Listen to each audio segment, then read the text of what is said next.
बिहार के विकास के लिए तो सब काम किया गया। क्या हालत था जब हम लोगों को काम करने का मौका मिला, तो कहाँ आते थे जी? शाम होने के बाद घर से निकलने का हिम्मत करता था? घर से निकलते नहीं थे शाम होने के बाद। कैसी स्थिति रहती थी पहले की स्थिति। और फिर कहीं कोई जाना चाहता था तो बहुत जगह सड़क तो नहीं था, ज्यादातर जगहों पर तो पैदल जाना पड़ता था। अरे हम जब एमपी थे तो हमको अपना याद है, बाढ़ के एमपी थे, टाल का इलाका, और कहीं कोई सड़क नहीं, पैदल चलते थे। आपको मालूम, हम अपने क्षेत्र में घूमते थे और जिस दिन भी हम क्षेत्र में जाते थे, एक दिन में हम पैदल 12 किलोमीटर चलते थे। हम केंद्र में मंत्री भी हो गए थे, उस समय की भी बात है। यह बिहार का हाल था। और कहीं भी जाते थे तो क्या बुरा हाल रहता था, किस तरह से लोगों को दिक्कत होती थी। तो हम लोगों ने कितना ज्यादा काम करना शुरू किया। अब बोलिए, लगभग जो हम लोगों ने तय किया कि गांव गांव को सड़क से जोड़ेंगे, ये काम हो गया। और आप जानते हैं कि हम लोगों की शिकायत सुनने के लिए बैठते हैं सोमवार को। अब आकर के जो बताते हैं उनको भी हम लोग देखते हैं एक एक तरफ से। तो एक एक जगह पर काम, शहरी इलाके का कितना विकास। और केंद्र में जब श्रद्धेय अटल जी की सरकार बनी, तब पूरे देश में और भी केंद्र सरकार की तरफ से सड़कों के बनाने का जो निर्णय लिया गया, और वो उसके बाद से जो काम शुरू हुआ है, अब कितनी सड़कें बनी है, राज्य सरकार के द्वारा कितनी सड़कें बनी, गांव की कितनी सड़कें बनी, शहरों की कितनी सड़कें बनी है। ये सब करके अब आपको कितनी सुविधा। और जो कहीं कहीं बचा हुआ है, चिंता मत करिएगा, एक एक चीज को देखते रहते हैं। तो वो सब सड़क को तो हम लोग देखते ही रहते हैं, लेकिन पहले से लेकर के अभी क्या सुविधा हो गई। और आप जानते हैं, जब हम लोगों ने काम करना शुरू किया था तो उस समय कह दिया था कि भाई राज्य के सबके दूर दराज इलाके से चलकर राजधानी पटना पहुंचने में 6 घंटे से ज्यादा समय नहीं लगना चाहिए। जब 6 घंटे का उद्देश्य प्राप्त हो गया, तब उसके बाद हम लोगों ने फिर तय कर दिया कि अब आगे का हमारा उद्देश्य है कि 5 घंटा से ज्यादा समय न लगे। और उसके लिए कितनी सड़कें कितनी बन रही है, कितना पुल बन रहा है। और हम लोगों ने तय कर दिया कि सिर्फ सड़क बनाना नहीं है, पुल पुलिया बनाना नहीं है, बल्कि उसको हमेशा मेंटेन करके रखना है, उसका देखभाल करना पड़ेगा।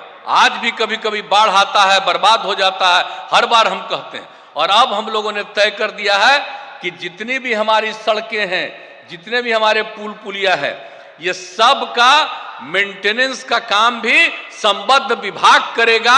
यह हम लोगों ने तय कर लिया है और उसके हिसाब से अभी लोग इस पर आगे काम कर रहे हैं। और भवन निर्माण भी बनाते हैं, उसके लिए भी हम लोगों ने तय किया। तो कितना काम किया। और जरा पढ़ाई लिखाई कितनी होती थी भाई, कितने स्कूल चलते थे, जरा याद करिए। बच्चियां कितना पढ़ती थी, 5वां क्लास तक तो पढ़ लेती थी बहुत बच्चियां, लेकिन उसके आगे नहीं पढ़ पाती थी। क्यों, मिडिल स्कूल में भी जाना है उसको, तो उसको कपड़ा चाहिए। गरीबी इतनी थी कि अपने बच्चियों को कपड़ा के लिए भी पैसा नहीं दे सकते थे, बना सकते थे, तो उसको नहीं भेजते थे। तो कितनी कम लड़कियां जाती थी। हम लोगों ने क्या शुरू किया, कितने नए स्कूलों का निर्माण कराया, और किस तरह से लड़कियों को पढ़ने के लिए पोशाक योजना की शुरुआत करा दी। और फिर हमको लगा कि 8वें तक ही नहीं, बल्कि आगे बढ़ेगी और आगे पढ़ेगी। तब 9वें क्लास में पढ़ने वाली लड़कियों के लिए जो हम लोगों ने साइकिल योजना की शुरुआत करा दी। कितनी लड़कियां साइकिल चलाती थी। और जब हम लोगों ने अपने राज्य में लड़कियों के लिए साइकिल योजना शुरू की, ये देश में ही कहीं नहीं, ये दुनिया में कहीं नहीं। और जब साइकिल योजना शुरू हुई और लड़कियां कितना खुश हुई और साइकिल चलाकर जो जाने लगी, और उसके बाद तो कई जगहों पर जब स्कूल से लौट करके आती थी तो घर का भी कोई काम है तो अपने पिता को, अपनी माता को लेकर के शाम में बाजार भी जाने लगी। यह स्थिति हो गई। और ये लड़कियां कितनी बढ़ गई साहब, कितना उत्साह है। भूलिएगा मत, सब जीविका की दीदियों को कहेंगे कि जो काम शुरू किया गया भूलिएगा नहीं। आजकल, पहले तो हम जो भी काम करते थे, एक एक चीज लोगों तक रहता था। लेकिन जब से नई टेक्नोलॉजी या सोशल मीडिया आ गया है ना, तब से नया नया बात प्रचारित होता है। पुराना बात जितना किया गया सब लोग उसको भूल जाते हैं, एक एक चीज नया नया आने लगा। तो नया नया आने लगा है, लेकिन इन चीजों को मत भूलिएगा, लड़कियां कितना पढ़ने लगी। और उसके बाद जब हम जगह जगह घूमते थे तो जगह जगह देखते थे कि लड़के भी कुछ कहना चाहते थे। तो हमने कहा क्या है, तो कहा कि हमारे लिए भी कुछ सोचिए। हमने कहा ठीक है। उसके बाद हमने लड़कों के लिए भी साइकिल योजना की शुरुआत करा दी, लड़का लड़की। अब देखिए तो हाई स्कूल में 9वें क्लास के बाद कितने लोगों को मिलती है साइकिल, और किस तरह से पोशाक योजना नीचे से लेकर के ऊपर तक एक एक काम जो किया गया। अब कितने लोग पढ़ने लगे, अब कितनी लड़कियां पढ़ने लगी, कितनी कम लड़कियां पढ़ती थी। और आपको अब मालूम है कि अब पिछले साल मैट्रिक की परीक्षा में लड़का से 300 ज्यादा लड़की थी। अब इतनी ज्यादा लड़कियों की संख्या बढ़ती चली जा रही स्कूल में। और आपको मालूम है कि अब कितना पढ़ रही। और सबसे बड़ी बात है कि इन सब चीजों पर हम लोगों ने क्यों ध्यान दिया। आप जानते हैं कि किस तरह से प्रजनन दर कैसे कितना ज्यादा यहां पर आबादी बढ़ती चली जा रही है। और जब लड़की पढ़ लेगी, जब इसका आकलन किया गया, जब देखा गया कि साहब देश भर में भी अगर लड़का लड़की में, लड़की भी माने पति पत्नी में पत्नी भी अगर मैट्रिक पास है, तो देश भर का जो एवरेज था प्रजनन दर 2 के करीब। और बिहार का भी जो किया गया कि अगर पति पत्नी में पत्नी भी मैट्रिक पास है तो उसका भी मिल रहा है 2 के करीब। और उसी तरह से अगर इंटर पास है, 12वीं कक्षा पास है, तो देश भर का जितना मिल रहा था 1.7 पति पत्नी पत्नी। अपने यहां भी देखे कि अगर पति पत्नी में पत्नी इंटर पास है तो उसका निकल रहा प्रजनन दर 1.6। तो ये सब बात आई तो हमारे मन में यूरेका की भावना आई, और तभी हम लोगों ने तय कर दिया कि हम सब लड़की को कम से कम इंटर तक पढ़ाने की कोशिश करेंगे।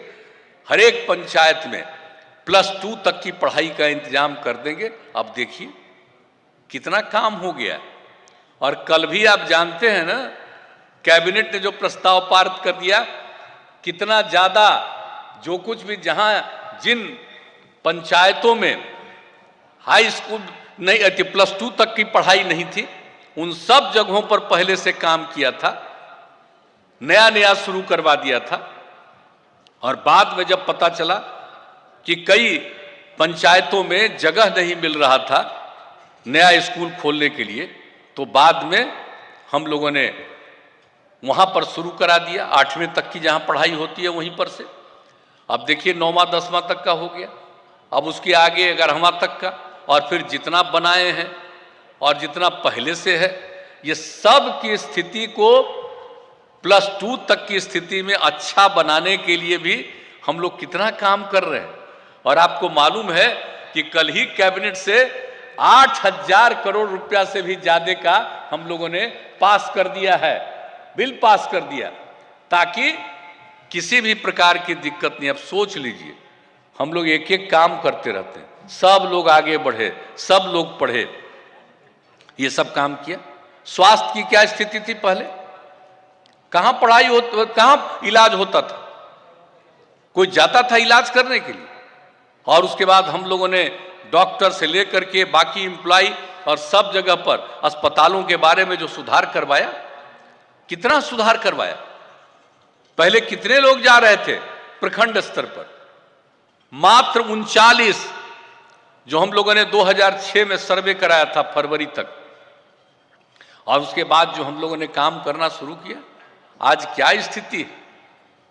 हर उस जगह पर अब जाते हैं जहां जाते थे 39 एक महीना में, अब एक महीना का हो गया है 10,000। एक एक तरह से काम, कितने नए और मेडिकल कॉलेज की भी स्थापना, नए और इंस्टीट्यूशन, कितना सब काम स्वास्थ्य के काम।